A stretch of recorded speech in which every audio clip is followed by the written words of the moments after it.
I'm Richie and welcome to Helix Cloud Games, and this is SideQuest, a show where we take a step off the critical path and explore more what the video game world has to offer. On this week's show, I'm joined by the host of Sounds of Stadia podcast, Mr. Chris.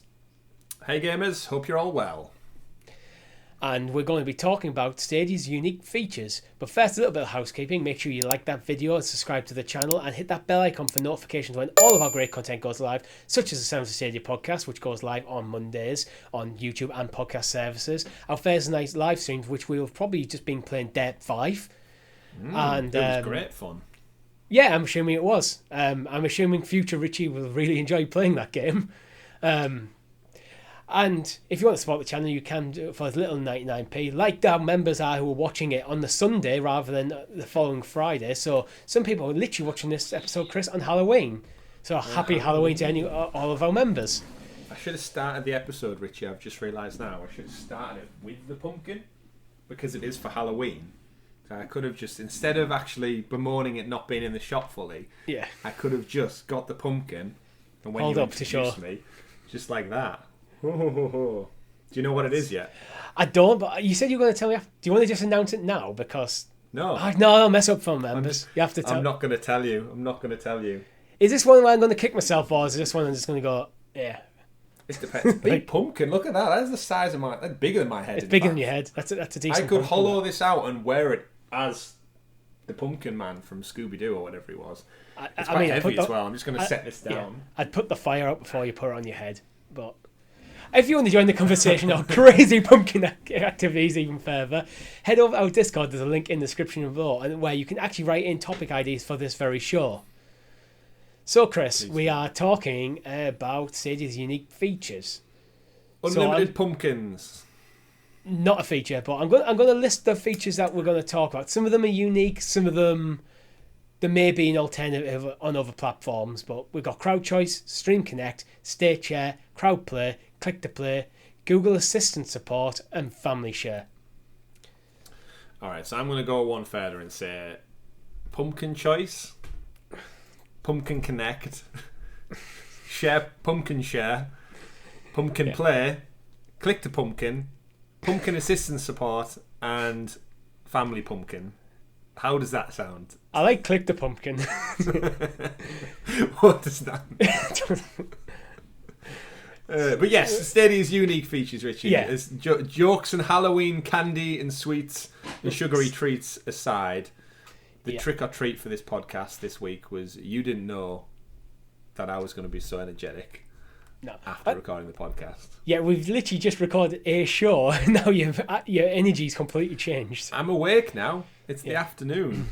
But yes, unique features for Stadia. I think the reason we're obviously focusing on this week, a week early for our members, is because they changed the way they announce their news cycle, and they changed this week on Stadia's blog post is now going to be fortnightly as opposed to every week, and that's kind of shook things up a bit. But then in amongst all of the apparent lack of news they had, they announced like a big blog post, and more importantly they came out with another post this week focusing on features, and that got the eyes of other journalistic websites, news websites, GamesIndustry.biz, Kotaku, The Verge, IGN. In fact, I tweeted out IGN actually posted a trailer for Hello Engineer, which I don't know if you'd seen it, but yeah, at the time of recording, it's got over 90,000 views, which is like tenfold almost what the Stadia's channel has. So a bigger audience is getting this. Just this past week has got better eyes, more eyes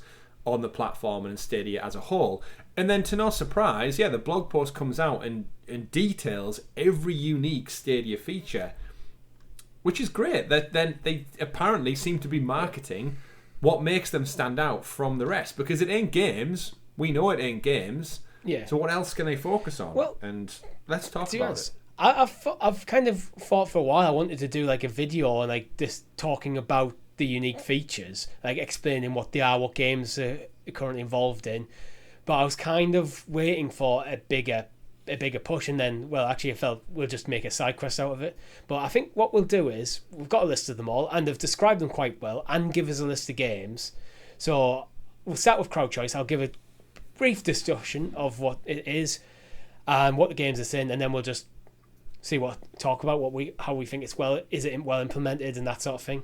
So crowd choice. Stadia games that feature crowd choice will create their own polls to let YouTube viewers decide what happens in game during a live stream. Poll questions and results will be displayed in the YouTube chat window next to the live stream. And games that currently support this are Samurai Showdown, Baldur's Gate 3, Dead by Daylight, Outcasters, Dragon Ball Xenoverse 2, Monster Boy and the Cursed Kingdom, your favourite game. I love Monster Boy.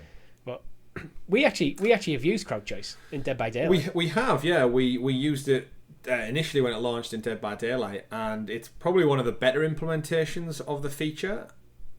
But at the same time, it could be utilised a lot better too. Of course, you vote for the killer that you want people to be within the game. They all come up within the YouTube chat. They don't come up in the YouTube chat.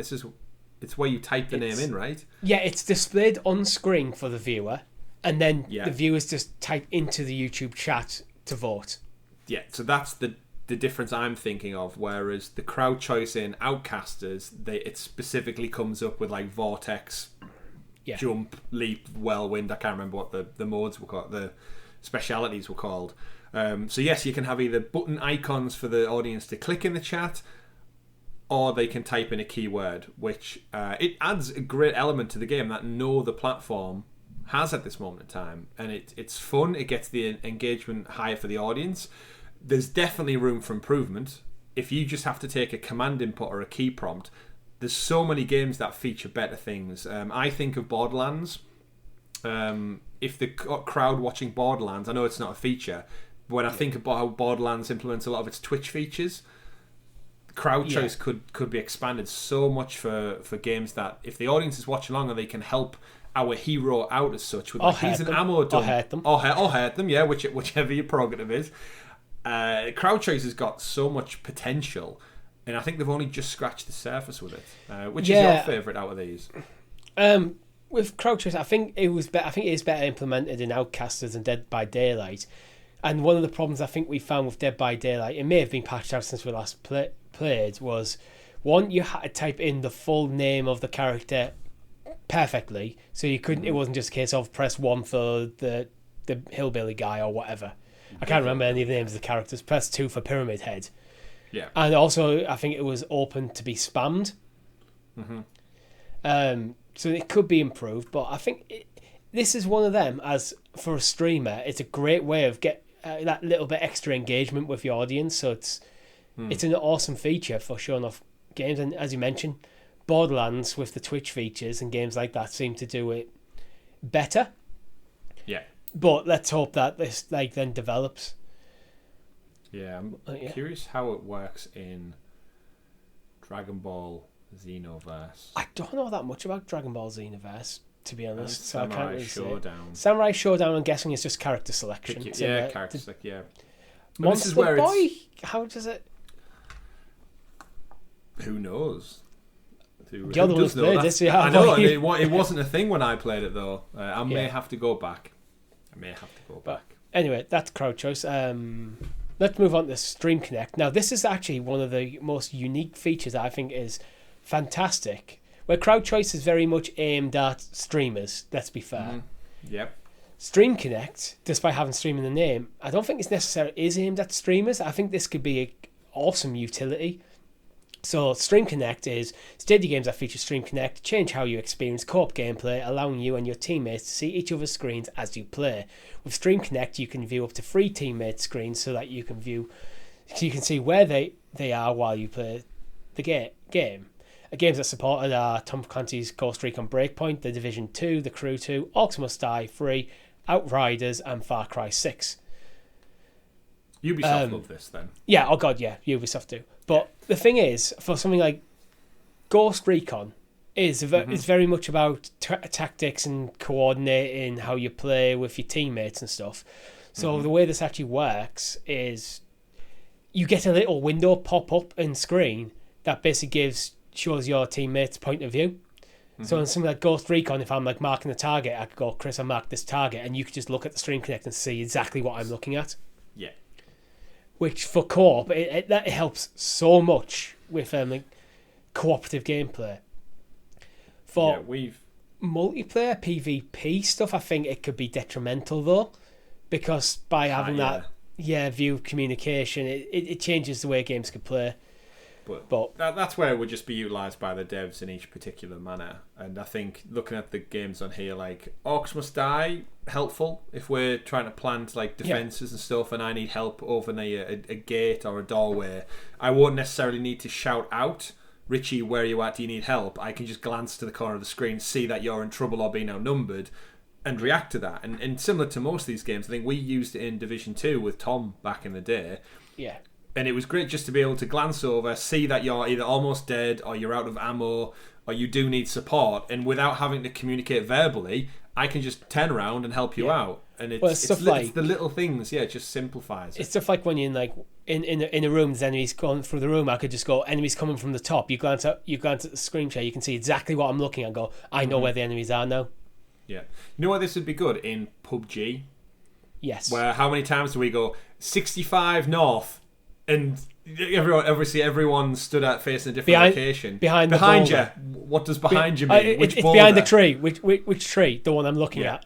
And then you can genuinely look at them and go, oh, from their perspective, he's two rocks along from the rock I think he's talking about. Yeah.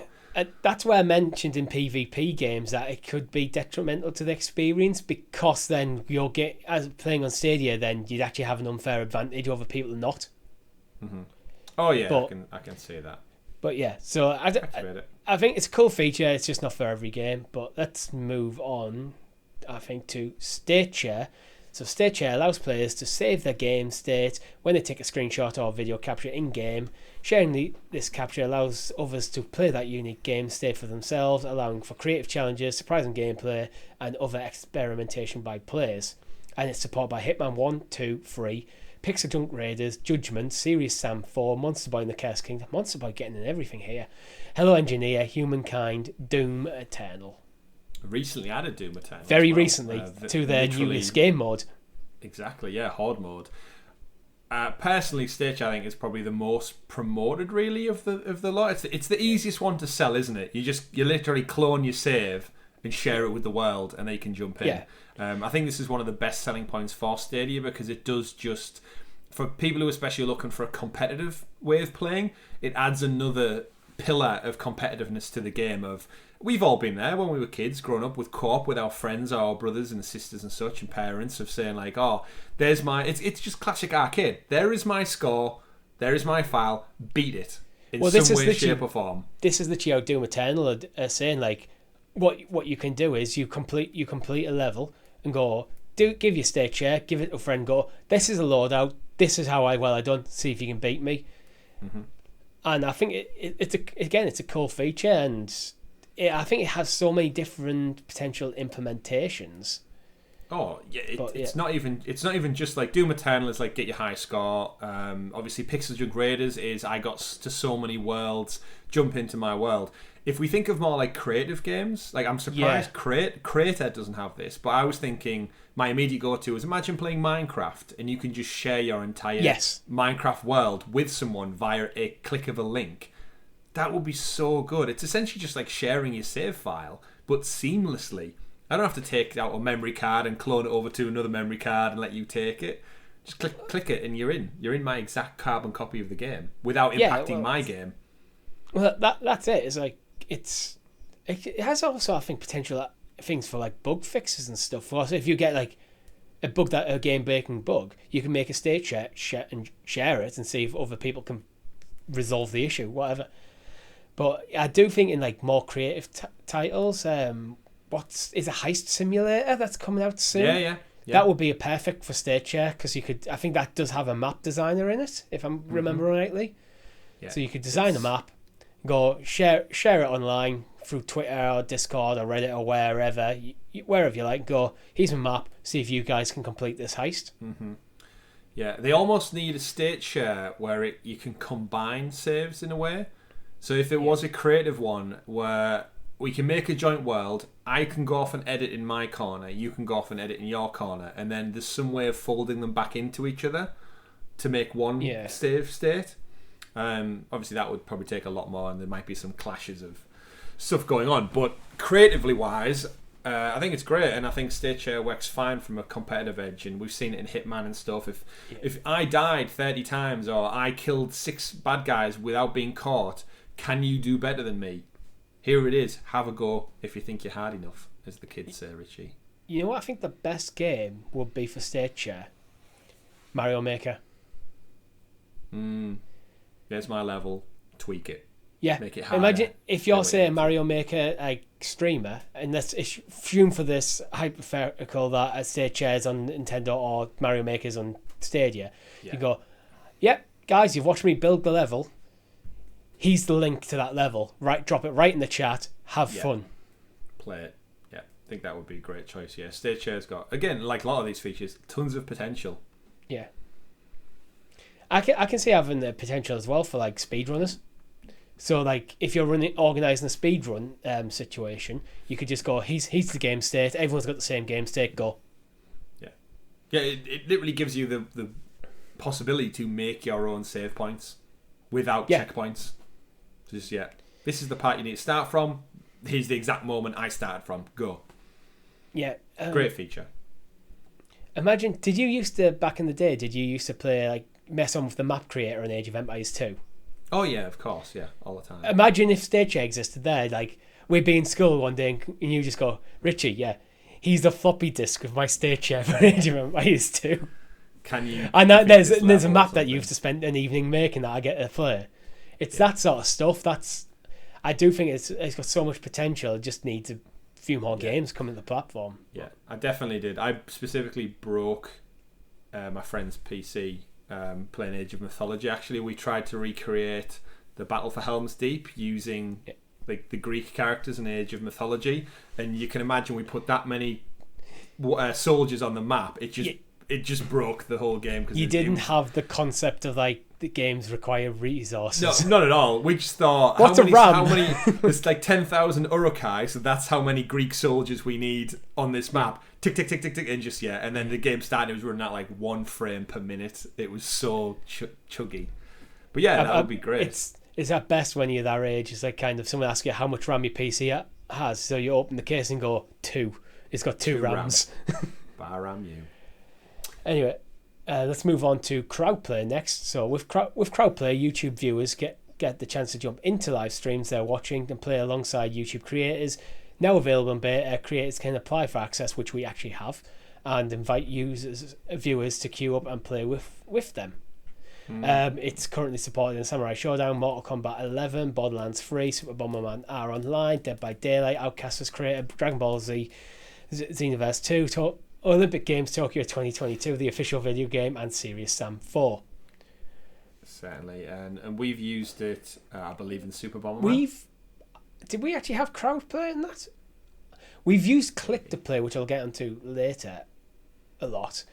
But crowdplay is it's a different feature where actually people can go into a queue.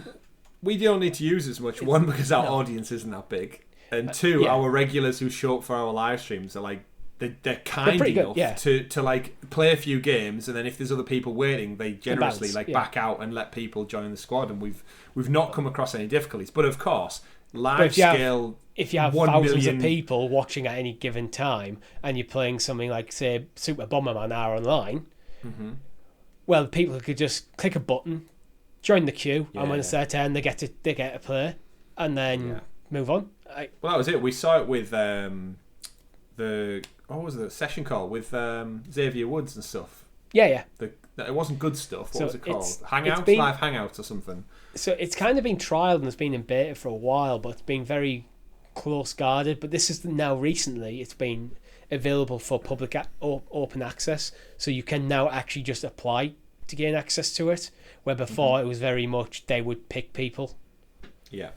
And I think this is going to become more relevant going forward with YouTube gaming as they look towards getting bigger streamers on board. And we've seen it already. If you go to the YouTube gaming channel, they're talking about future plans for YouTube gaming and stuff. And I think having the audience more involved, they've actively mentioned they're going to be focusing on the chat and where they can evolve that too. And I think crowdplay is, even though it's Stadia specific at the moment, I think it could be a big, huge thing for getting audiences more involved in the future, because we've seen on Twitch streams they'll run a poll and say like, who should I be, who should I play with, if friend me, but then the great thing with crowd play is it negates the whole need to be like a friend, and which a lot of people don't want 1,000,001 people on their friend list. It's, for example, say if you're watching your favourite YouTuber and he's playing, let's say, Mortal Kombat 11 on Stadia, and you're sat there at your desk like I am now watching it, and it goes, there's a button there next to, I imagine probably like next to the subscribe button or something. You can go, I want to jump in on this. Click that button. When it's your turn, the game just pops up and you're in playing with them. There's no, I'll set up a lobby, here's the code, you need to search for this. It takes away all that difficulty of trying to get games almost together. Yeah. And it also helps streamers probably manage their audience a bit. But again, this is another. Worry about the setup. You just go. It is another streamer focused thing, but I think game streaming is probably the biggest way of marketing a game nowadays. Anyway. Oh yeah, it's huge. Again, not to keep going back to YouTube gaming, but the guy released some statistics for like 2020 and 2021, and you're talking like billions and billions of hours and like 80 million plus uploads of gaming content, and it's huge. And you're totally right, Richie. Yeah, I would rather get my reviews and stuff from watching people play it, or first looks or first impressions, than your traditional methods. So yes, more tools for content creators to engage with their audience. Yeah, step in the right direction, definitely. Just like the next one. I'm the same. Sometimes there's a game I'm not sure about, I'll watch a few streams, because you kind of get to see how the game plays out rather than just reading a review of it. You get that extra information, even if you're not paying that much attention to who the streamer is. But anyway, next feature we'll talk about is one we've already mentioned, is click to play. So click to play and crowd play are technically different features. So click to play is a feature that I make excessive amounts of use of during our Thursday night live streams, where I'll drop a link into the chat and people can click that and open up the game. That's basically what click to play is. It does for a lot of games that we've tried on, it does bring you to whatever lobby we're using. It does seem to have them features. But doesn't necessarily drag you in, and it's unlike crowd play where you kind of join a queue. It's very much a first come first serve. Yeah, and like you said, we use click to all the time. It is just still blows my mind that our audience can just see a URL link, click on it, and then they're in our Rainbow Six lobby, good to go. The game's booted up, no loads. And I know the no loads, no downloads and stuff, but you're literally clicking a link and then you're where you need to be, without the hassle of lobby searching, connection codes. Yeah. And it's we just use it every single Thursday practically, just to get our audience in. I would like it to see it utilised so you can do it on Chromecast. Yeah, because that is the other big thing. If you're not on a web browse based PC setup, I think it works on phone as well. But if you sat there in front of your TV playing on your Chromecasts, there needs to be a bit more integration there, and I think that's a lot of these features anyway. Well, a lot of things of Stadia anyway just need to have that homogeneous experience across how you're playing it. They should all have the same features, including a bloody storefront. Yeah, but aside from our own personal use, we can't deny click to play from a marketing standpoint. Is the initial concept of what they want Stadia to be, of like, here is a game, here is a trailer for the new Tomb Raider game, for example. If you want to buy this now or play maybe a 30-minute free trial, we spoke about that on the podcast this week, click a link, game boots up, no downloads, no installs, no patches, no updates. You may have to sign up to a Gmail account. That's probably a hoop you're always going to have to jump through. However, you cannot deny that is not easier than anywhere else. PlayStation, Xbox, whatever, it's so seamless. I'm surprised developers and publishers haven't made more use of it when they're announcing the games coming to Stadia. Stadia haven't made as much use of it as well. Although, actually, I think they do through hyperlinks in the blog posts. But if you don't have the game, it'll take you to the storefront. Yeah. Like, I know, right? Yeah. So we said in the podcast, didn't we, about my impression of is you'll need a Gmail account for age verification reasons. Unless also you need to be some sort of account. Like Google can't just let people use the hardware without having some kind of connection, even if it is just a burner Gmail account. I know a lot of the journalists say like, "Oh, it's got great promise, but you still need to sign up to Gmail." It's like, come on, it's they're making it as seamless as possible, and you're still begrudging them having to sign up a Gmail. Yeah. You don't need to go to the shop, buy a console, plug it in, and set it up. You don't need to do all of that. Free as well. I could exactly. See, in the long run, it'd be nice for them to open up to different email servers, like open up to Microsoft Exchange sort of stuff as well. But it's free. Yeah, it's a free, and it's probably the most widely spread. And it takes outside of the commercial space. Yeah. It's probably takes the 3 most minutes. used. Yeah, but I would love a world in which like Times Square, Piccadilly Circus, somewhere like that, big massive billboard for Stadia, and it's just like a QR code or something. Yeah, well, click to play theoretically could work with QR code because it's just a hyperlink. So you could just link the QR code to the hyperlink. Yep, scan your phone and then boom, the game is there. It says Grand Theft Auto Remaster Trilogy, 30, 40 quid, whatever the hell it ends up being. Play on Stadia. Now. Scan this to play it now. Yeah. And then, you know what would be, if they could give it to the developers to implement other publications, scan your QR code, it takes you to an advert first that may show the gameplay, show you all the screens you can play it on. You know, like a little quick Stadia advert maybe? Yeah. With a skip button. With a skip button. With the game included. So it shows you Grand Theft Auto, it shows you Red Dead Redemption running on a phone, on a tablet, on a PC. And then after the advert's played, it says, play 30-minute free trial, 1 hour free trial now through this link, or click this link to buy now and play the full game. And then you've got options, but more importantly, they're in the palm of your hand, or right in front of you within seconds, and that's from just walking down the street. Hey, that game's out now. Scan. I can play it right here while I wait for the bus. Well, it's so seamless. Add in the fact that Stadia have just announced they're going to be adding 30-minute demos and stuff, so you could literally go play now, and you scan it, and then you are playing the game. Half an hour later, the game asks you, "Do you want to buy this?" Yep. Well, I'm nearly home now, so yes. Turn on your Chromecast, open up your laptop. Go on your PC, you're good to go. Yeah. It's just such easy marketing. I just want them to do something with it. Like, you've got this tech. After 2 years nearly, start to utilise it. Click to play is one of the most seamless ways to get into gaming ever.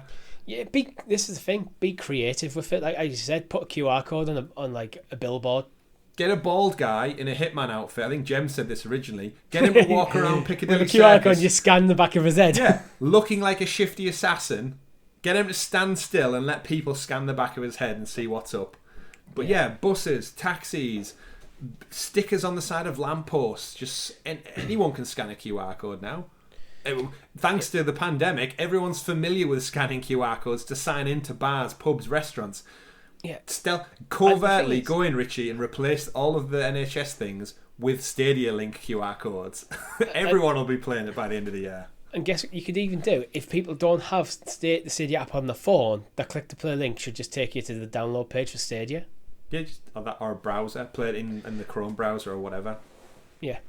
Yeah, or the Chrome browser. Just have it come up so you scan it and it goes, "Do you want to play this on the Stadia app or the Chrome browser?" If you don't have the Stadia app, pressing that takes you to the Google Play link to it.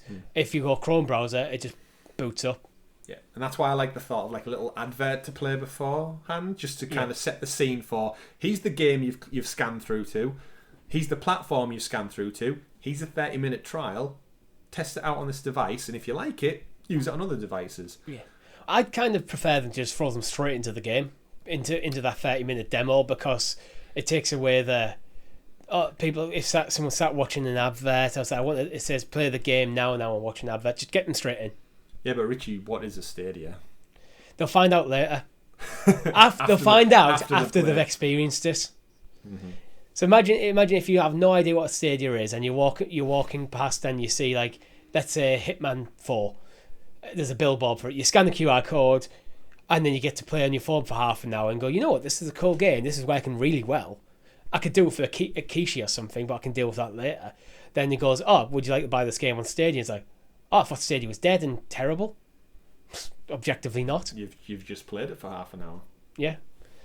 Few other features we'll go through nice and quick. Google Assistant support, which, let's be fair, non-existent. You can use it things like to boot up your games, but that's about as far as the functionality goes. It doesn't have any game usage as that I'm aware of. I mean, let's face it, if this was a real life assistant who you were paying a wage to, they've been having your eyes out for 2 years at this point. Now, there's scope for improvement on this sort of stuff, where I'd love to be able, if you're playing the game, let's say you're a trophy hunter, hit the Google Assistant button on your controller and go, this trophy, how do I do it? And then it pops up with a YouTube video, like a picture-in-picture YouTube video of showing how to achieve it. That sort of stuff could be fantastic. Yeah, I think that was the promise at GDC. Like, that was the big promise. If you're looking for help in a game, you literally say the magic words, help me with this trophy or this achievement, or in Far Cry 6, or find the answer to this riddle or puzzle in maybe a Batman Arkham game. And then, just like I said, it has to be picture-in-picture because I don't think it can go away, but I just don't think... Yeah, you bring up picture-in-picture and then someone can tap a button to go full screen if they want to. Yeah. But this goes back to Stadia's UI across all devices, and I don't think the whole picture-in-picture thing is something they've spent any focus on in the last 2 years. Yeah. I think the assistant is just like a second, like third, fourth, fifth thought at this point. It's not the focus. And I'm okay with that, to be honest. I think they've got bigger fish to fry than getting Google Assistant working seamlessly with games. Yeah, they need to get working on Click to Pumpkin before they sort out the assistant for me. And finally, we've got Family Share. So Family Share lets you basically seamlessly share games with people in your Google family. Has a limitation that one game can only be played by one person at a time, but there again, that's no different than if you pass me a PS5 disc, Chris. Snap it in half, right? Yeah, snap it in half. But the one I wanted to bring up with Family Share is because a lot of these games, a lot of these features aren't signposted in the games anywhere. Where when I was looking for them, the Family Share has this nice little house icon, kind of in the bottom in the description. Right, if you go to the store page, just go right to the bottom. I think something like that on the box art, like they do with if it's a pro game, they have the word pro and a red banner on there. Highlighting these features and what games they're on the box art, I think could make people more aware of them.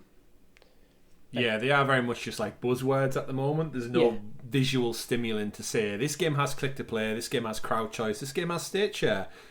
It's just like lost in the whole terms and conditions description sometimes. So you could just come up with a handful of different icons, like sit and state share. You could have someone like look like two hands passing a floppy disk between each other.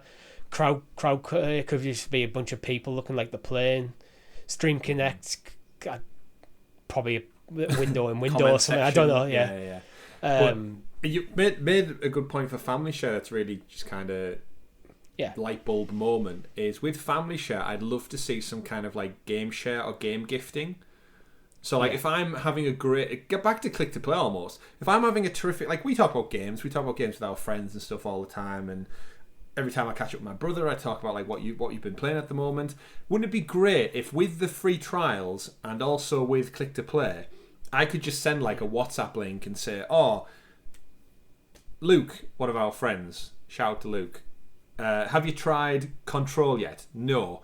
I own Control, but then I can send Luke a link to test Control for 30 minutes. Yeah. And then he tests it, and that might lead him to, he might get maybe a discount. I might get like a 10% Google Play rewards back for like recommending a friend almost. And all I need to do is share a link, and as long as that specific link's clicked, it's obviously not quite Family Share, but it's like guest share almost. Yeah, they could add it to Google Rewards. So if you recommend a friend, so if you go, hey, you should play this game, and if they click on it, you get 10p. If they buy it, you get £1. All like in-house, all to use. Because I, for one, like I've said a few times, like me and my brother, we often like for Christmas and birthdays, we just swap a game with each other. I'll buy him a game for Christmas. He buys me a game for Christmas. With Stadia, it kind of loses that pizzazz a little bit because it's all virtual. So am I just saying, can you just give me the £40 and I'll buy it on my account? It doesn't work for gifting. So like same with parents out there want to buy their kids something for Christmas. I'm sure loads of it's like how many kids now get like Xbox credits and stuff. But you're missing that. Thought about you're missing that physical. You're missing the gift opening element, the excitement of kid open that box and say, oh my god, it's that game I want, it's Minecraft 2. Yeah, so like imagine a world where the link, you get like an email or you open up the app, and actually weirdly enough, we said it before, the Stadia app used to do the invites. Remember the little... You can't see it really that much in there. Yeah. You know the little message? Remember there was a little gift? You go into it and it says, like, oh, share with a friend. Yeah. Imagine if that just said, oh, someone's gifted you a present. And you click a little tiny present and it unwraps and explodes and the game cover art pops out inside and says, your friend You Richie... loot boxify it. I mean, you need to do something, right? Because people give games as gifts for, like, Christmas and birthdays and such. Well, that's it. That'd be nice to just be able to go onto the storefront and go, when you buy a game, but have a choice to have it to my account or generate a code.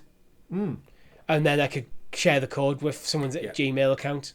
Who is this for? Pop in their email address or their phone number, and then it sends them a text or an email that says, you've been sent a game. Surprise. Google should hire us. We'd be good. Just come also probably ideas. Wouldn't be able to do this content anymore. We'd probably have to shut down our channel because... But Double-edged sword. Yeah. But that'll be the first change we'll make that week. We're allowed to do Google Stadia content. Yeah. But yeah, I think just... There's some awesome features there. I just think a bit better signposting of them. Now they're trying to push them a bit more would be well served. Well, that's it, isn't it? It's more people talk about them, more people are using them. The developers, like, let's face it, the developers probably haven't got as hands-on. We know GDC's been virtual for 2 years, where all these unique features are probably going to get the most light shined on them. That's not been a thing. In amongst all of Stadia's other problems, of course. But as time goes by, people get familiar with them. They change the back end and how stuff is implemented. And like I said, just the potential for nearly every one of these bullet points we've mentioned on this SideQuest episode, they all hold so much potential. I just want to see them utilised, really, and shouted about more. And in this blog post this week goes a long way to hopefully remedy that and start singing their own praises, because the only people we've said time and time again that are going to change the narrative of Stadia and its features is going to be Stadia themselves. Google, potentially with their checkbook or otherwise, but yeah. I mean, these features are one of the reasons I still hold some optimism for Stadia, because there's some awesome stuff that they're doing there. They just need to shout from the rooftops about it. Yeah, they really do. But with that, that's all we have time for this week. Thank you very much for watching, and make sure you check out our other content, such as the Sound Stadia podcast, our Thursday night live streams, and anything else that we publish on the channel. If you haven't already, hit that like button, subscribe to the channel, hit the bell icon so you know when all of our content goes live.